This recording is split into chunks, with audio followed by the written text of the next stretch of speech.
Halo guys, welcome to Enatek ID. Jadi pada video kali ini akan membahas info-info terbaru terkait Apple di awal bulan April ini. Jadi memang bulan April cukup menarik karena info terkait invitation atau undangan Worldwide Developer Conference yang akan hadir nanti pada bulan Juni sudah resmi meluncur dari Apple. Dan pastinya banyak desas-desus, info-info terbaru terkait apa saja yang akan dikeluarkan.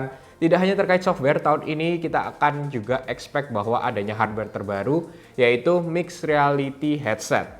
Baik, sebelum aku masuk terkait info-info terbaru tersebut, aku ingin mengingatkan bagi kalian pada video ini dibuat, yaitu adanya muncul iOS 16.4.1, kalian perlu update. Lebih tepatnya ini cukup penting karena ada security fix dan juga dengan bug fixes yang muncul di iOS 16.4 diperbaiki lagi di iOS 16.4.1 ini. Nah, sekarang kita lanjut terkait info terbaru yaitu terkait Mixed Reality Headset. Dikatakan oleh Michi Kuo dan juga Mark Gurman dari Bloomberg bahwa Mixed Reality Headset ini akan meluncur di Worldwide Developer Conference pada tahun ini.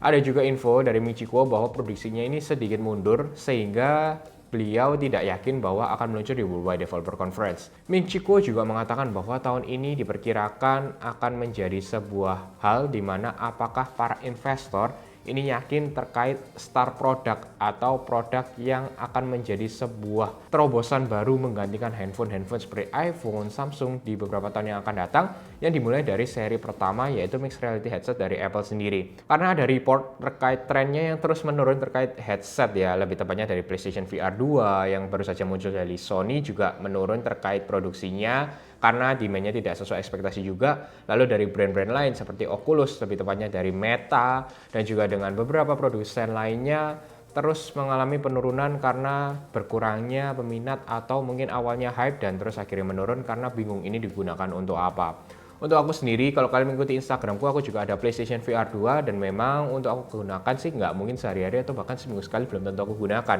Memang lebih fokus ke gaming. Dan ini juga aku nggak sabar menunggu bagaimana sih Apple akan membawa Mixed Reality Headset ini untuk dibawa ke pengguna umum.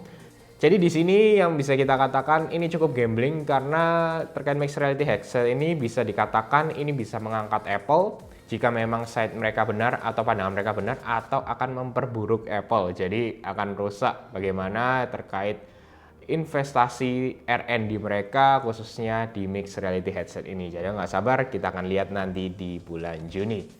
Selanjutnya untuk iOS, Apple Watch OS, dan juga dengan Mac OS, overall akan memberikan upgrade yang tidak signifikan, khususnya di iOS 17, walaupun Mark Gurman juga mengatakan adanya update yang cukup signifikan yang sebelumnya diperkirakan akan mundur karena fokus di Mixed Reality, tapi tetap saja tidak akan memberikan hasil yang signifikan. Salah satunya untuk control center kemungkinan akan berubah dan untuk UI-nya overall akan mirip saja dengan adanya fitur-fitur baru yang akan diperkenalkan nanti di iOS 17. Yang cukup besar atau adanya perubahan UI terkait Watch OS yang diperkirakan akan hadir tahun ini cukup berbeda atau memberikan upgrade yang signifikan. Jadi ini adalah perubahan yang bisa dikatakan awal di mana sebelumnya hanya perubahan-perubahan kecil yang diberikan di Apple Watch. Jadi sudah muncul Apple Watch Ultra, harusnya akan adanya UI yang memberikan experience baru yang diperkirakan akan hadir nanti di Worldwide Developer Conference tahun ini. Tadi diperkirakan kita juga bisa memprediksi bahwa untuk Mac yaitu dengan adanya Mac Pro dan juga adanya MacBook Air terbaru yang diperkirakan juga yang ada di timeline dalam waktu dekat, kita akan lihat saja apakah juga akan diluncurkan di Worldwide Developer Conference dan juga dengan adanya perubahan signifikan yang pastinya akan hadir nih nanti akhir tahun di iPhone 15 series. Aku singgung sedikit juga terkait iPhone 15 series, lebih tepatnya iPhone 15 Pro dan Pro Max. Untuk CAT-nya sebelumnya sudah aku jelaskan di videoku sebelumnya.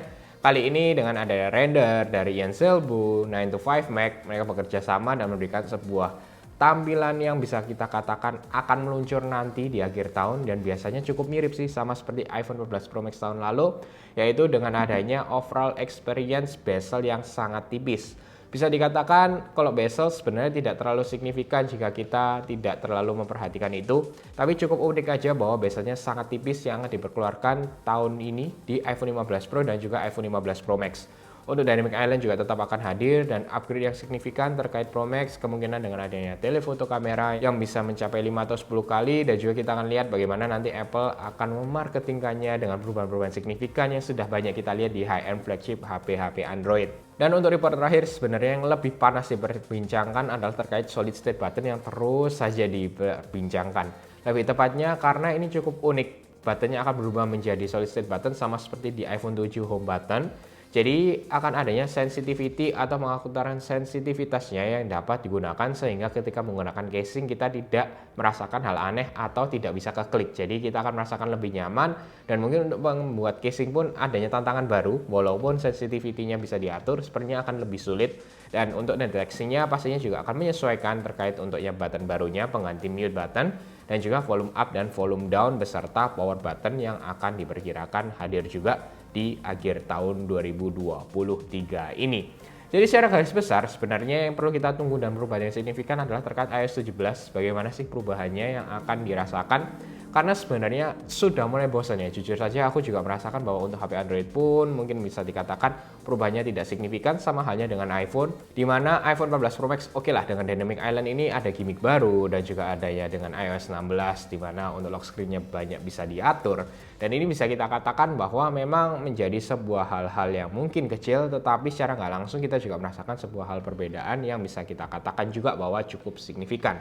Jadi kita akan lihat bagaimana dari iOS 17 dan juga dengan iPhone 15 Pro dan Pro Max yang akan dipersiapkan untuk meluncur di akhir tahun ini beserta mixed reality yang pastinya walaupun diperkenalkan di beberapa developer conference gak akan langsung ready guys ya. Jadi diperkirakan juga mungkin di sekitar akhir tahun, mungkin bisa juga bersama dengan iPhone dan apakah ini bisa menggantikan iPhone di beberapa tahun yang akan datang. Tunggu dulu, banyak juga yang berspekulasi bahwa mixed reality headset ini nanti juga akan seperti Apple Watch, di mana Apple Watch ketika seri 1 keluar tidak banyak yang bisa dilakukan, tapi kita lihat saat ini Apple Watch terbaru, lalu juga Apple Watch Ultra yang sebenarnya banyak sekali performa dan juga dengan hasil-hasil dari fiturnya yang dari iPhone yang sangat penting mungkin kita bisa gunakan di Apple Watch akhirnya hadir semua dan bisa aku katakan itu sudah sangat-sangat baik dalam arti untuk Apple Watch bahkan untuk saat ini pun khususnya menurutku masih belum ada banyak ya dan juga dari pengguna iPhone pasti akan sangat nyaman dan juga bagi kalian kadang misalnya tidak membawa iPhone pun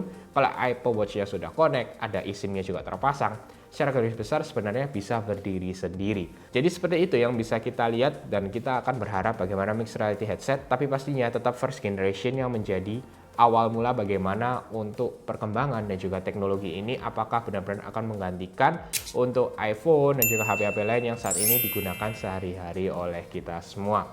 Baik itu aja yang ingin share ke kalian. Bagaimana menurut kalian? Langsung aja komen di bawah kita bahas bersama.